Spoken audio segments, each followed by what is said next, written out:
The telegram had been clear. Come to the Thunder Ridge Ranch immediately. Business opportunity. Don't be late. That was all it said. Nothing more, nothing less.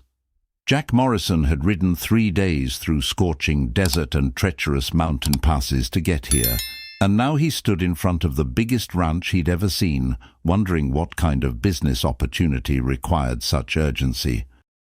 The main house was enormous, built with dark timber and stone, surrounded by corrals that seemed to stretch for miles. Hundreds of cattle grazed in the distance, and cowboys moved like ants across the landscape. This wasn't just a ranch, this was an empire. Jack dismounted, tied his horse to the hitching post, and walked toward the entrance. His boots echoed on the wooden porch. Before he could knock, the door swung open. A massive man filled the doorway. He stood at least 6.5 feet tall, with shoulders as wide as a barn door. His face was weathered like old leather, scarred from years of hard living. Grey hair hung past his shoulders, and his eyes were the color of storm clouds, cold and calculating. "Jack Morrison?" the giant asked, his voice like gravel grinding against stone. "That's me," Jack replied, removing his hat. "You must be Clayton Blackwood." "I am." Clayton stepped aside. "Come in. We have matters to discuss." The interior of the house was as impressive as the exterior. Massive wooden beams crossed the ceiling, a stone fireplace dominated one wall, and animal heads mounted on wood looked down with glass eyes. Clayton led Jack to a study lined with books and maps. 2 leather chairs faced each other across a heavy oak desk. "Sit," Clayton commanded, more than invited. Jack sat. Clayton poured 2 glasses of whiskey from a crystal decanter and handed one to Jack. Then he sat in the opposite chair, studying Jack with those cold grey eyes. "You're wondering why I sent for you," Clayton said. "The thought crossed my mind," Jack admitted. "I've been watching you, Morrison. For 6 months I've had men following your work. You're the best horse trainer west of the Mississippi. You've never broken a horse you couldn't gentle. You've never stolen, never cheated, never lied in a deal. That's rare in this territory." Jack wasn't sure if he should be flattered or concerned that he'd been watched for half a year. "I appreciate the compliment, Mr. Blackwood, but I'm not finished." Clayton cut him off. "I need a foreman for this ranch, someone I can trust, someone with skill and honor. The job pays $200 a month, plus room and board. You'd oversee 30 cowboys and manage 5,000 head of cattle and 300 horses." Jack's jaw nearly dropped. $200 a month was a fortune. Most cowboys made 30, maybe 40 if they were lucky. "That's very generous," Jack said carefully, "but surely you have men already working here who—" "None of them are good enough," Clayton interrupted again. "I built this ranch from nothing. Started with $10 and a stolen horse 30 years ago. Now I'm the richest man in 3 territories. I didn't get here by surrounding myself with mediocrity." He leaned forward, his massive frame seeming to fill the entire room. "I want you, Morrison. You're the man for this job." Jack took a sip of the whiskey. It was smooth, expensive. Everything about this place screamed wealth and power. "When would you need an answer?" "Now," Clayton said flatly. "I don't wait and I don't negotiate. You either accept or you ride back where you came from." There was something in Clayton's tone that made Jack hesitate. This felt less like a job offer and more like something else, something with strings attached. "What's the catch?" Jack asked directly. Clayton's eyes narrowed. Then, surprisingly, he smiled. It wasn't a warm smile. "Smart man. Yes, there's a condition." "I'm listening." Clayton stood and walked to the window, his back to Jack. "I have a daughter. Her name is Catherine. She's 23 years old and unmarried." Jack's stomach tightened. He suddenly had a very bad feeling about where this was going. "I'm offering you the job," Clayton continued, still facing the window. but only if you agree to marry my daughter."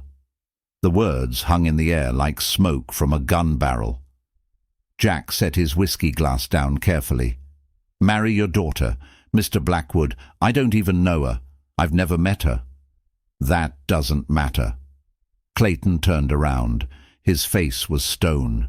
"You marry her. You get the job. You get the money. You get a future. You refuse, you leave right now and never come back." "With all due respect," Jack said slowly, "why would you want your daughter to marry a complete stranger?" Clayton's jaw clenched.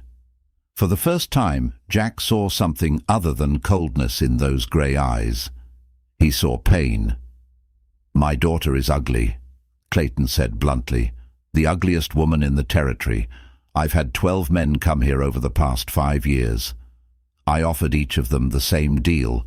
Every single one refused once they saw her." Jack felt like he'd been punched in the gut. "Mr. Blackwood." "She wears a veil," Clayton continued, his voice harder now. "She hasn't shown her face in public for 6 years. She's been rejected, mocked, called names by people who don't even know her. She deserves a husband. She deserves a chance at a life." "But forcing someone to marry her?" "I'm not forcing anyone." Clayton's voice boomed like thunder. "You can leave right now, walk out that door, right away.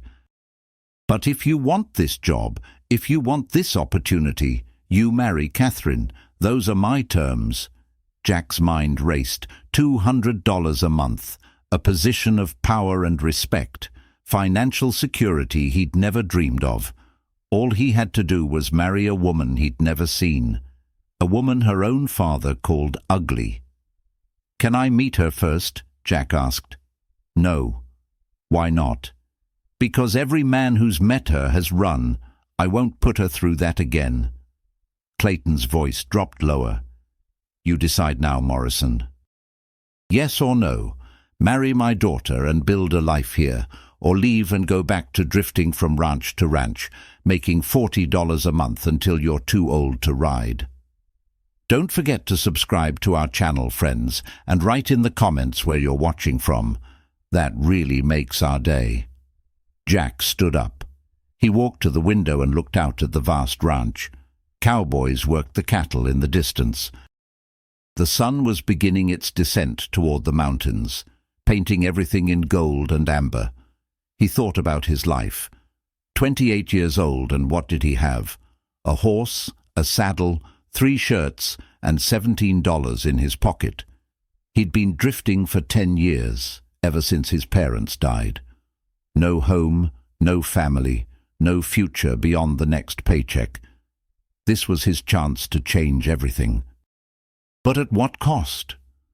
"If I agree," Jack said without turning around, "I want your word that I'll treat your daughter with respect, no matter what she looks like." "You have it," Clayton responded immediately. "And I want time to get to know her before the wedding, at least a week."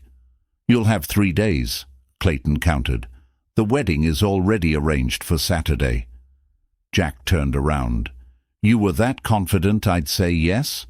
"No," Clayton said. "I was that desperate." The honesty in those words struck Jack harder than any threat could have. This wasn't about control or power. This was about a father trying to give his daughter a chance at happiness, no matter how unconventional the method. Jack took a deep breath. He knew he was about to change his life forever. "All right," he said quietly. "I'll do it. I'll marry your daughter." Clayton's entire body seemed to relax. He crossed the room in 3 long strides and gripped Jack's hand in a crushing handshake. "You won't regret this, Morrison. I give you my word." "When do I meet her?" Jack asked. "Tonight, at dinner, but she'll be wearing her veil." "And when does it come off?" Clayton's expression darkened. "Not until the wedding day, after the vows are spoken and you're legally bound. Then, and only then, will you see her face." Jack nodded slowly. He'd just agreed to marry a woman whose face he wouldn't see until after the ceremony. He'd either made the best decision of his life or the worst. Only time would tell which. Clayton walked to the door and called out, "Rodriguez." A Mexican man in his 50s appeared. "Yes, Senor Blackwood." "Show Mr. Morrison to the guest room. He'll be staying with us. He's our new foreman, and on Saturday he'll be family." Rodriguez's eyebrows shot up in surprise, but he quickly composed himself. "Of course, senor. This way, please." As Jack followed Rodriguez through the massive house, he caught glimpses of luxury he'd never experienced. Crystal chandeliers, silk curtains, Persian rugs. This was a different world from the bunkhouses and dirt floors he was used to. Rodriguez led him upstairs to a bedroom that was bigger than most houses Jack had slept in. A four-poster bed dominated the center, covered in quilts. A wardrobe stood against one wall, and a wash basin sat on a marble-topped dresser. "Dinner is at 7, Rodriguez said. "Senor Blackwood expects punctuality." "Rodriguez," Jack said before the man could leave. "What's she like? Catherine?" Rodriguez's face became carefully neutral. "That is not for me to say, senor. You will form your own opinion." "But you've seen her, without the veil." "I have known Miss Catherine since she was born," Rodriguez said quietly. "She is a good woman. That is all I will say." With that cryptic answer, Rodriguez left, closing the door behind him. Jack sat on the edge of the bed. The mattress was soft, so much softer than the bedrolls he was used to. He looked around the room, at the wealth and comfort surrounding him, and wondered what he'd gotten himself into. Outside the window, the sun continued its descent. In a few hours, he'd meet his future wife for the first time, and he wouldn't even be able to see her face.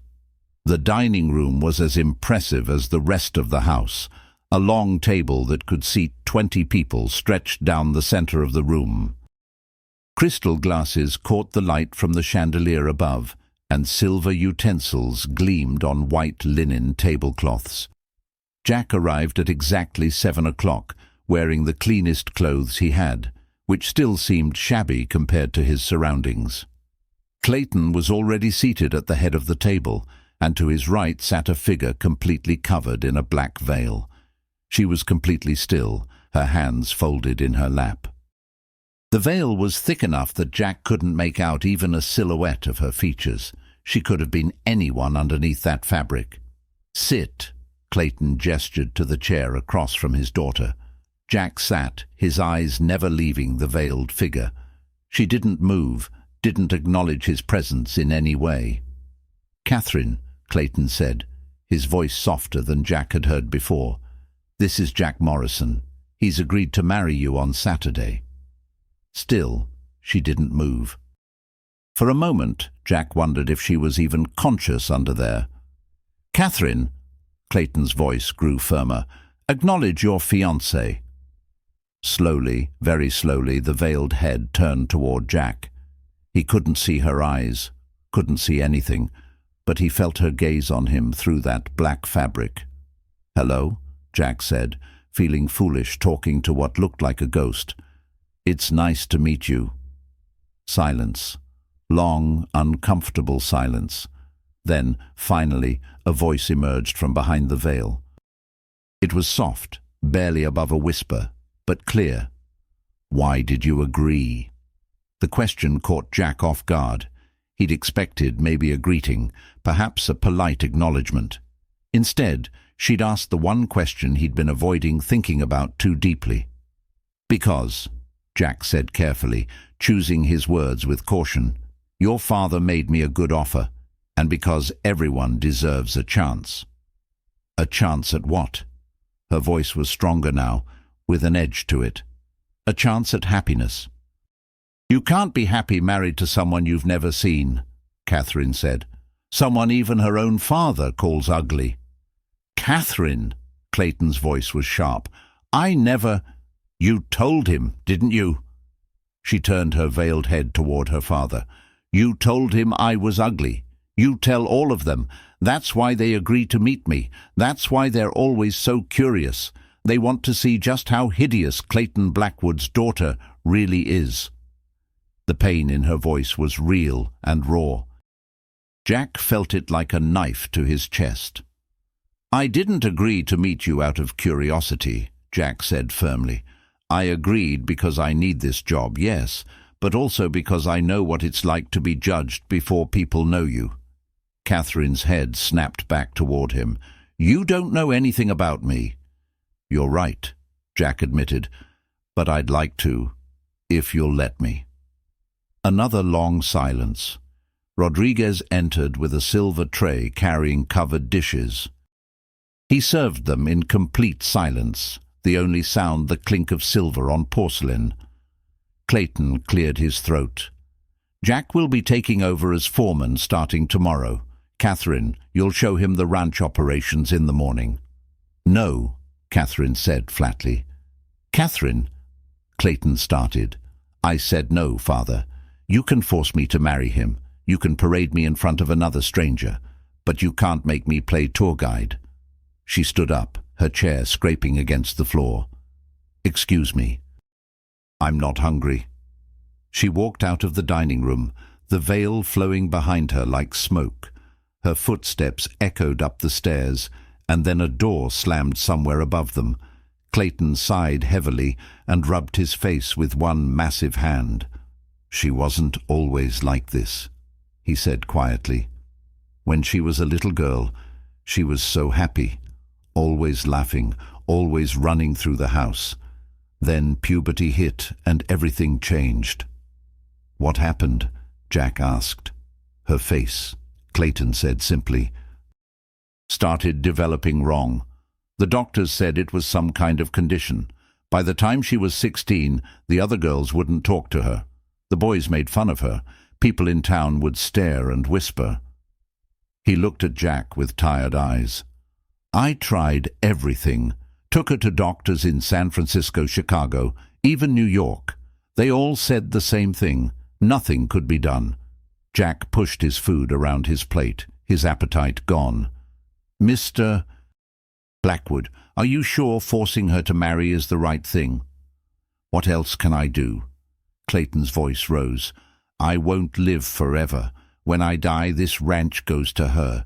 But a woman can't run a ranch alone in this territory. She'll be cheated, robbed, maybe worse. She needs a husband, someone strong enough to protect what's hers." "But someone who doesn't love her?" "Love can grow," Clayton said firmly. "My wife and I, God rest her soul, we barely knew each other when we married. Within a year, we loved each other more than life itself. These things take time." Jack wasn't sure he believed that, but he didn't argue. Instead, he asked, "What happened to your wife?" Clayton's expression softened. "Catherine was 10 when Margaret died. Fever took her in 3 days. Margaret made me promise before she died that I'd take care of our daughter, that I'd make sure Catherine had a good life. I'm trying to keep that promise."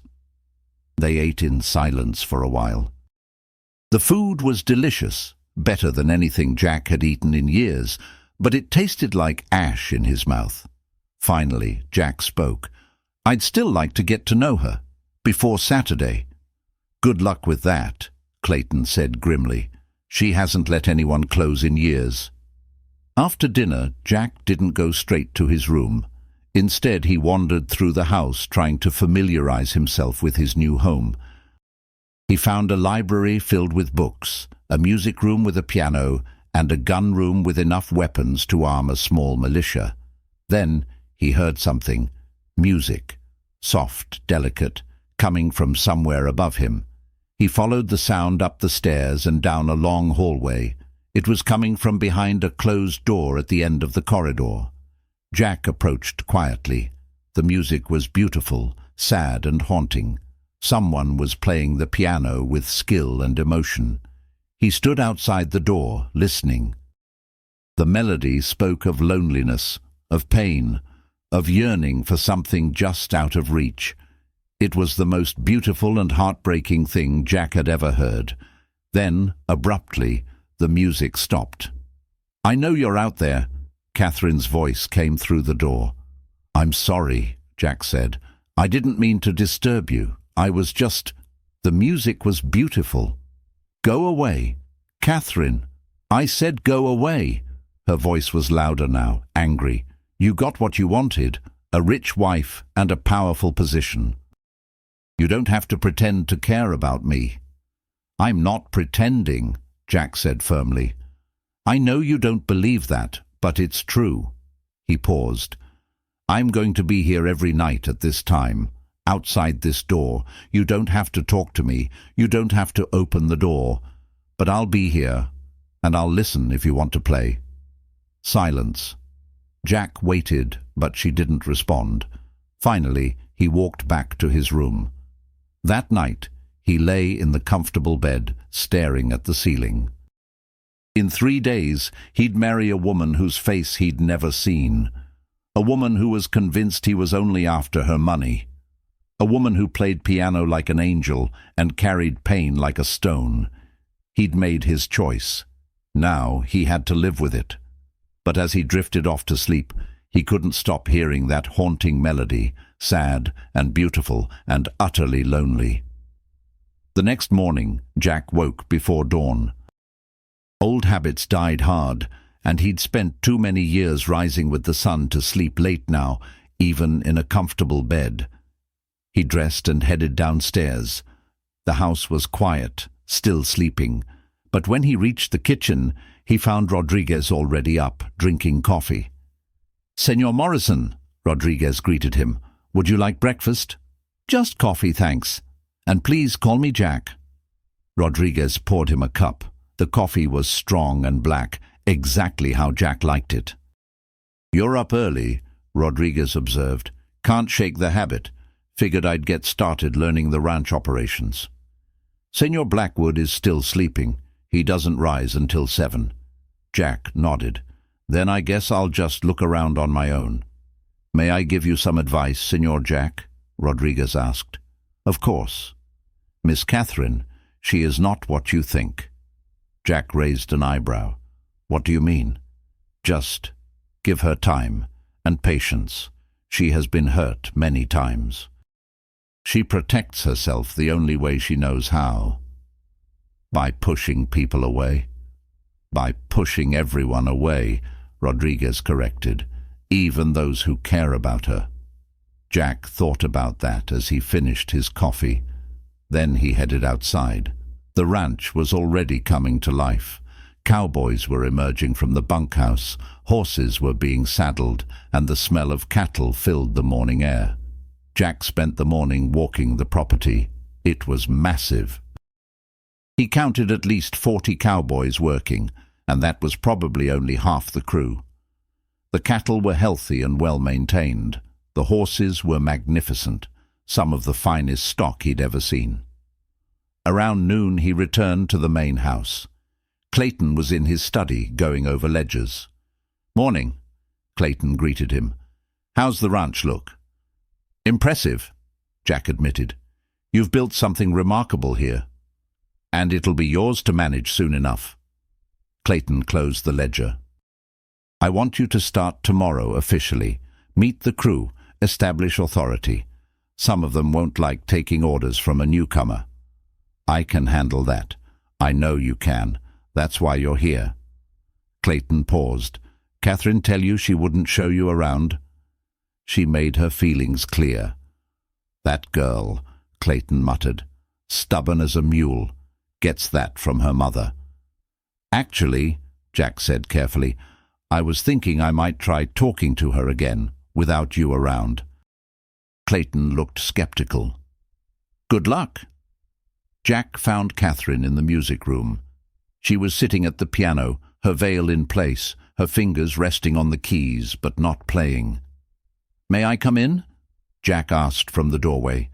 "Does it matter what I say?" she responded. "You'll do what you want anyway." "Actually, if you tell me to leave, I will." That seemed to surprise her. The veil turned toward him. "Really?" "Really. I'm not here to force myself on you, Catherine. I just want to talk.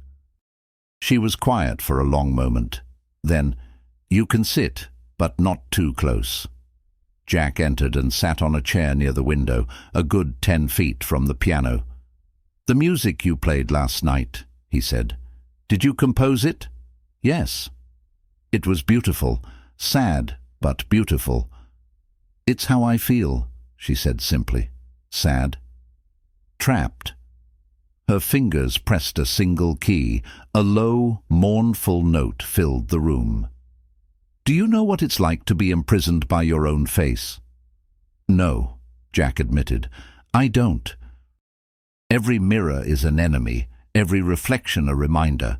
Every person who looks at me sees a monster first, a person second, if they ever see the person at all."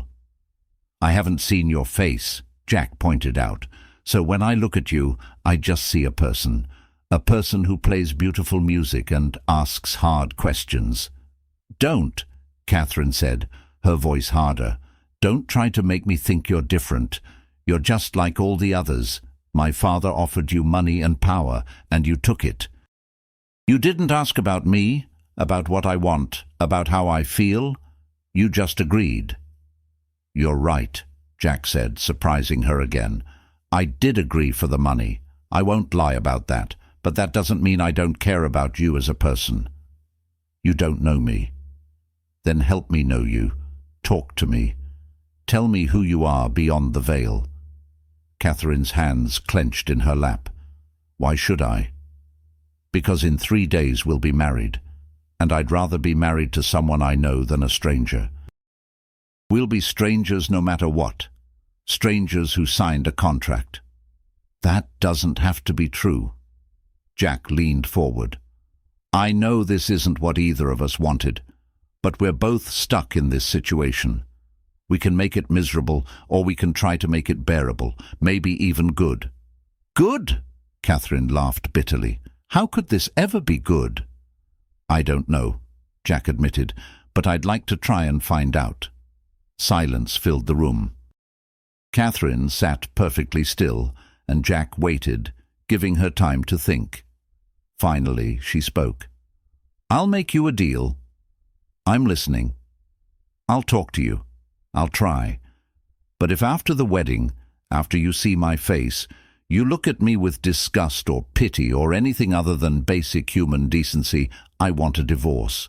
Immediately. No arguments, no fights. You can keep the job, the position, everything, but I get my freedom." Jack considered this. "All right. But I want to add something to that deal."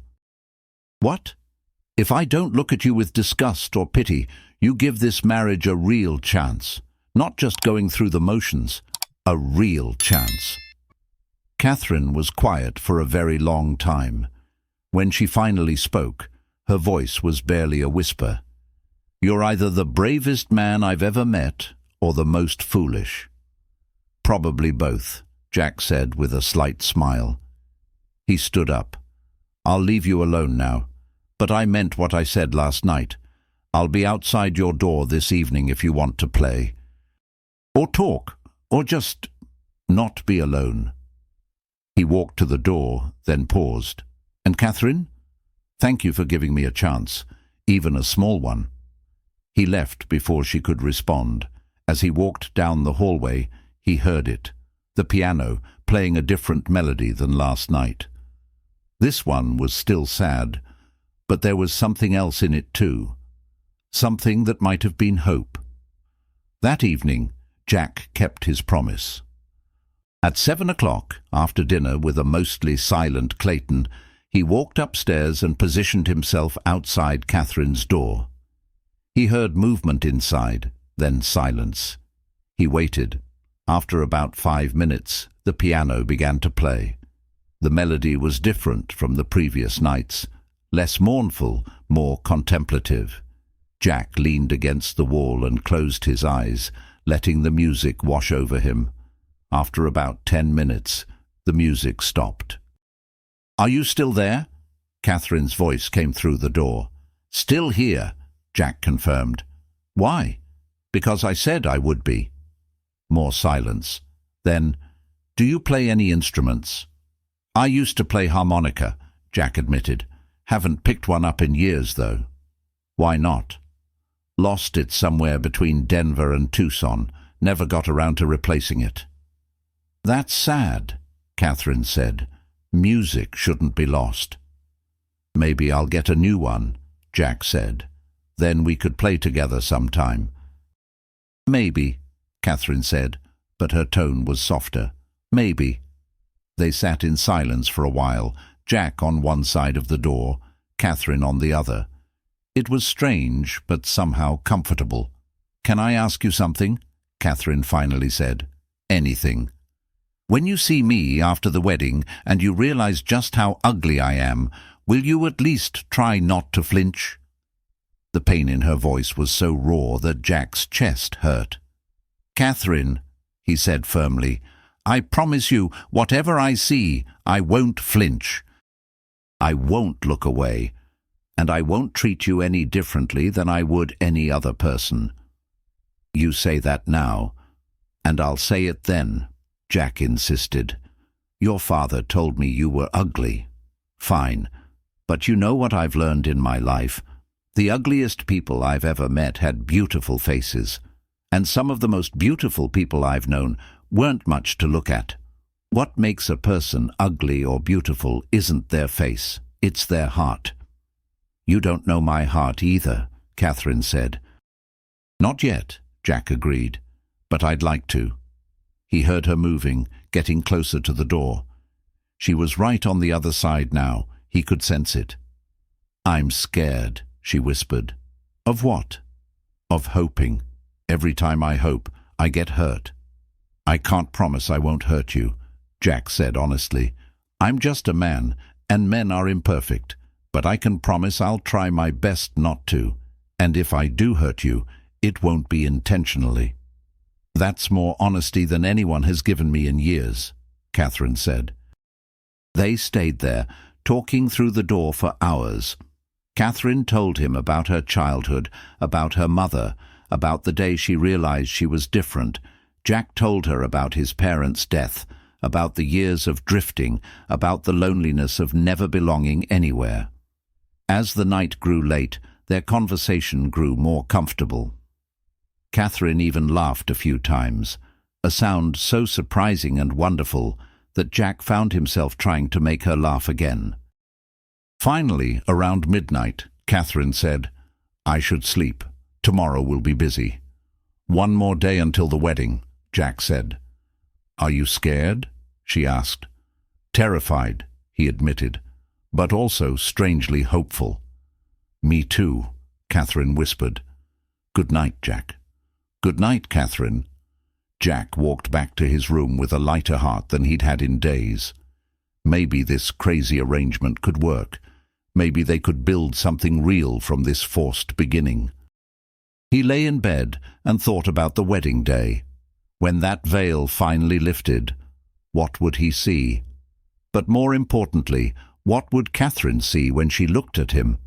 Would she see a man who married her for money and position, or would she see someone who genuinely wanted to know her, to be her partner? Only time would tell. The wedding day arrived too quickly. Jack woke with his stomach in knots. Today was the day. Today he'd marry a woman he'd never fully met. Today the veil would finally come off. The house was bustling with activity. Servants rushed around, flowers were being arranged, and food was being prepared. Clayton had spared no expense. Jack put on the new suit that had been provided for him, black with a white shirt and a string tie. When he looked in the mirror, he barely recognized himself. He looked like someone important, someone respectable, not the drifting cowboy he'd been just days ago. There was a knock on his door. "Come in," Jack called. Rodriguez entered carrying a small wooden box. "A gift from Miss Catherine, Senor Jack." Jack opened the box. Inside was a silver harmonica, polished and new, and a note written in elegant handwriting. "So music won't be lost. See." Jack smiled. He tucked the harmonica into his vest pocket right over his heart. "Thank you, Rodriguez." She has a good heart, Senor Jack. I hope you will see that." "I already do," Jack said. The ceremony was set up in the main hall of the house. About 50 people were gathered, mostly ranch workers and a few townspeople. Jack stood at the front, next to a minister who'd ridden in from town. His hands were sweating. Then she appeared at the top of the stairs. Catherine wore a white wedding dress, beautiful and elegant, but the veil was still in place, thick and black, covering her completely. Clayton walked beside her, his massive hand gentle on her arm. As they descended the stairs, Jack could see her trembling. She was as scared as he was. They reached the front. Clayton placed Catherine's hand in Jack's. Through the veil and the glove she wore, Jack could feel her shaking. He squeezed gently, trying to be reassuring. The minister began the ceremony. Jack barely heard the words. His attention was focused on the woman in front of him, hidden and terrified. When it came time for the vows, Jack spoke clearly and firmly. "I, Jack Morrison, take you, Catherine Blackwood, to be my lawfully wedded wife. I promise to honor you, respect you, and stand by you through whatever comes." Catherine's voice was barely audible, but she spoke the same words. Then the minister said the words that made Jack's heart race. "You may now remove the veil and kiss your bride." This was it, the moment of truth. Clayton stepped forward. His hands went to the edges of the veil. He looked at Jack one more time, and in his eyes was a clear warning. "Don't you dare hurt my daughter." Then he slowly lifted the veil. Jack saw her face, and the world stopped. Catherine was not ugly. She was not deformed. She was not a monster. She was scarred. A large scar ran from her left temple down across her cheek to her jaw. Another scar crossed her forehead. Her nose had clearly been broken at some point and had healed slightly crooked. But her eyes, God, her eyes were beautiful. Deep brown, intelligent, filled with tears and fear. She was real. She was human. She was beautiful in a way that had nothing to do with conventional prettiness. Jack realized he'd been staring. Catherine's face crumpled, tears spilling down her cheeks. She tried to pull away. "I'm sorry," she whispered. "I'm so sorry. I know I'm—" Jack did the only thing he could think of. He cupped her scarred face gently in both hands. "You're beautiful," he said clearly, loud enough for everyone to hear. "You're absolutely beautiful." Then he kissed her. It wasn't a long kiss, just a soft press of lips, but it was real, it was honest. When he pulled back, Catherine was staring at him in shock. "You're not disgusted," she whispered. "Not even a little," Jack said firmly. "How did you get these scars?" "There was a fire," Catherine said quietly, "when I was 16. A barn fire. I ran in to save the horses. I got them out, but the roof collapsed on me." Jack looked at Clayton, who was crying openly now, big tears running down his weathered face. "She's not ugly," Jack said to him. "She's a hero, and you let her think she was a monster?" Clayton's face broke. "I didn't know how to protect her. Men were coming, wanting her for the ranch, for the money. I thought if I made them think she was ugly, only a good man would accept her. A man who would see past appearance. You broke her," Jack said, anger rising in his voice. "You made her hate herself to test other men?" "I was trying to protect her," Clayton protested, "by destroying her self-worth." Jack shook his head. "She saved lives. She ran into fire to save horses. And you've spent years telling her she was ugly, making her hide, making her ashamed." Jack turned back to Catherine. Her face was a mixture of shock, confusion, and something that might have been hope. "Catherine Blackwood Morrison," Jack said firmly, using her new name. "You are brave. You are kind. You are talented. And yes, you are beautiful. Not despite your scars, but with them. They're proof of your courage.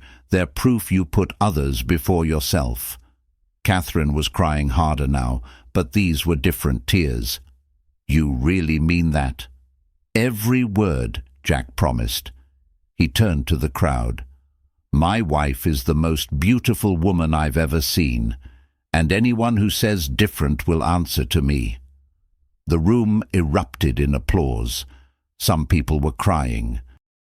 The cowboys who worked the ranch were looking at Catherine with new eyes, with respect and admiration. Clayton stepped forward. "Catherine," he said, his voice broken, "I'm sorry. I thought I was protecting you, but Jack's right. I broke you instead. Can you ever forgive me?" Catherine looked at her father. Then she looked at Jack. Then she did something neither man expected. She laughed. Not a bitter laugh, but a real, genuine laugh. "You're both idiots," she said. "Father, you've been trying to protect me by destroying me. And Jack, you married a stranger to get a job and ended up giving me the first honest compliment I've had in 6 years." She wiped her tears. "But you're my idiots, both of you." She hugged her father, and Clayton held her like he was afraid she'd disappear. When they finally separated, Catherine turned back to Jack. "So," she said, "we're married now." "We are," Jack confirmed. "And you really don't think I'm hideous?" "I think you're remarkable," Jack said honestly, "and I think we might actually have a chance at making this work." "Might?" Catherine raised an eyebrow. "I thought you wanted me to give this marriage a real chance." "I do," Jack said, "if you still do." Catherine smiled. It was the first time Jack had seen her really smile. Her whole face lit up, scars and all. "I do," she said. And then she kissed him. This kiss was different from the first. This one was full of promise, of possibility, of a future neither of them had expected, but both of them wanted. When they finally broke apart, the crowd was cheering. Clayton was beaming through his tears. And Jack realized something. He'd come to this ranch looking for a job, for security, for a future. He'd found all that and more. He'd found a wife who played piano like an angel. He'd found a partner who ran into fires to save others. He'd found a woman who was stronger than any scar could diminish. "Thank you," Catherine whispered in his ear. "For what?" Jack asked. "For seeing me," she said simply. "Really seeing me." Jack pulled the harmonica from his vest pocket. "And thank you for this. Maybe later you can play piano and I'll play this." "I'd like that," Catherine said. As the celebration continued around them, Jack and Catherine stood together, facing their future. It wouldn't be easy. They still barely knew each other. They still had years of pain and mistrust to overcome. But they had something important. They had honesty, they had respect, and they had a chance. Clayton approached them, his eyes still red. "Jack," he said, "I was wrong about a lot of things, but I was right about you. You're a good man." "I'm trying to be," Jack said. "And father," Catherine said, her voice firm but not unkind, "if you ever call me ugly again, I'm going to hit you with a frying pan." Clayton laughed, surprised. "Deal." As the sun set over the Thunder Ridge Ranch, Jack Morrison stood with his wife, watching the sky turn orange and purple and red. He thought about the telegram that had brought him here, the job offer that had turned into a marriage proposal, the veil that had hidden not a monster, but a hero. "What are you thinking?" Catherine asked. "I'm thinking," Jack said slowly, "that sometimes the best things in life come from the strangest circumstances." "Are you happy?" she asked quietly. Jack looked at her scarred face and her beautiful eyes, at the woman who had been hidden away, taught to hate herself, but who had still found the courage to hope. "Yes," he said honestly. "I think I am. Are you?" Catherine smiled. "I think I might be. For the first time in 6 years, I think I might actually be happy." "Then that's all that matters," Jack said. He took her hand, and together they walked into their new life. The veil was gone. The truth was revealed, and in that truth they had found something neither expected but both needed. They had found each other.